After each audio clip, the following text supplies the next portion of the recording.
ఇందిరాగాంధీ గారు. ఆ ఇందిరాగాంధీ గారి గడ్డ నుంచి ఒక బడుగు బలహీన వర్గాల బిడ్డకు, ఒక బహుజన బిడ్డకు అవకాశం కల్పించింది కాంగ్రెస్ పార్టీ. ఒకసారి ఆలోచన చేయండి. నీలం మధు అనేటాయన వాళ్ళ లెక్క కరోడుపతిలో పుట్టలే, పేదల్లో ఇంట్లో పుట్టిన, మీ మధ్యలోకించి కష్టాలకించి వచ్చి అంచెలంచెలుగా ఒక వార్డు మెంబర్ నుంచి, ఉప సర్పంచ్ నుంచి, సర్పంచ్ నుంచి జెడ్పీటీసీగా, మొన్న ఎమ్మెల్యేగా పోటీ చేసి ఈరోజు ఎంపీకి పోతున్నా, పంచాయత్ టు పార్లమెంట్ దాకా పోతున్నా. అంటే గ్రౌండ్ టు ఎర్త్ తెలుసు, కష్టాలన్నీ తెలిసే వ్యక్తిగా ఉంటా. కాబట్టి నన్ను కాంగ్రెస్ పార్టీ రేవంత్ అన్న దీవించి, రేవంత్ అన్న సైనికుడిలాగా పంపించడం మీ దగ్గరికి. ఒక్కసారి ఆలోచన చేయండి. ఈరోజు తెలంగాణ రాష్ట్రంలో మన ప్రభుత్వం ఉంది, ప్రజా ప్రభుత్వం ఉంది, ప్రజా పాలన నడుస్తుంది. 6 గ్యారెంటీలు ఆ రోజైతే ఎట్లయితే మేనిఫెస్టోలో పెట్టినామో, మేనిఫెస్టోలో పెట్టిన ప్రకారంగా ఈ 100 రోజులనే 5 గ్యారెంటీలు నెరవేరుస్తున్న ప్రభుత్వం ఏదైనా ఉందంటే కాంగ్రెస్ ప్రభుత్వం, రేవంత్ అన్న ప్రభుత్వం, ప్రజా ప్రభుత్వం ఉందని చెప్తున్నా. ఎందుకంటే అక్కలారా చెల్లరారా, ఒక్కసారి ఆర్టీసీ బస్సు ఎక్కిన వాళ్ళందరి చేతులు ఇప్పుడు అక్క టికెట్ కడుతురా, జీరో ప్రయాణం చేస్తున్నావా లేదా? మనం యాదగిరి ఉంటే పక్కకున్న యాదగిరి పోతే బస్ టికెట్ తీసుకుంటామా? అదేవిధంగా 200 యూనిట్లు current bill, zero bill current bill కట్టే నాయకులారా లేకుండా ఎవరెవరు? మరి నెలకు 800 రూపాయలు 200 యూనిట్లకు కరెంట్ బిల్ కడుతుందా లేదా మన ప్రభుత్వం? ఒక్కసారి ప్రజల పక్షాన ఉండే ప్రభుత్వం రేవంత్ అన్న ఒకటే చెప్పిండు, మేము పేదల పట్ల ఉంటాం. కాంగ్రెస్ పార్టీ పేదల పక్ష పార్టీ. ఈరోజు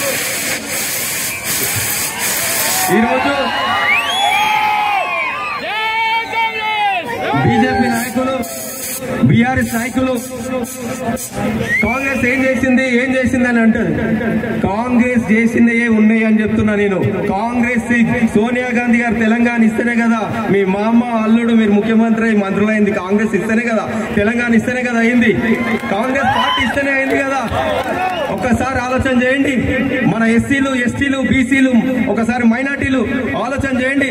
గతంలో భూములు ఇచ్చిన పార్టీ ఏదన్నా ఉందంటే లావణ్య పటేల్ అసైన్మెంట్ భూములు ఇచ్చింది ఏదన్నా పార్టీ ఉందంటే కాంగ్రెస్ పార్టీ, ఇందిరమ్మ ప్రభుత్వం అని తెలుసా లేదా? ఒకసారి కనుక్కోండి అన్న.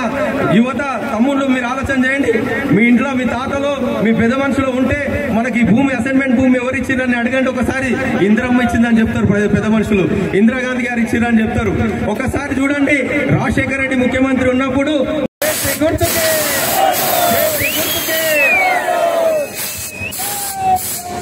చాలా సంతోషం అన్న.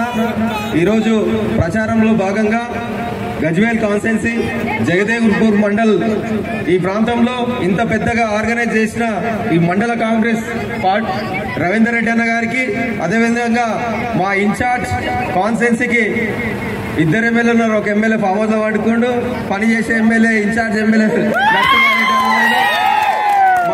నర్సనారెడ్డి, తుంకుట నర్సిరెడ్డి అన్న గారికి, అదేవిధంగా లక్ష్మారెడ్డి అన్న గారికి, ఎలక్షన్ రెడ్డి అన్న. రేపటికి రైతులందరూ బాగుపడాలి, మనం ప్రజలకు చెప్పిన వాగ్దానాలు నెరవేర్చాలని ఆలోచనతో ఉన్నాడు. మీరు ఒక్కటే గమనించండి, కేసీఆర్ కాలు మొక్కిండు, మనకు ఇబ్బందులు పెట్టిండు, కలెక్టర్ ఉండి మనకు సేవ చేయలే. మరి లక్షల కోట్లు సంపాదించి ఇలా 100 కోట్లు ఖర్చు పెడతా అంటుండు.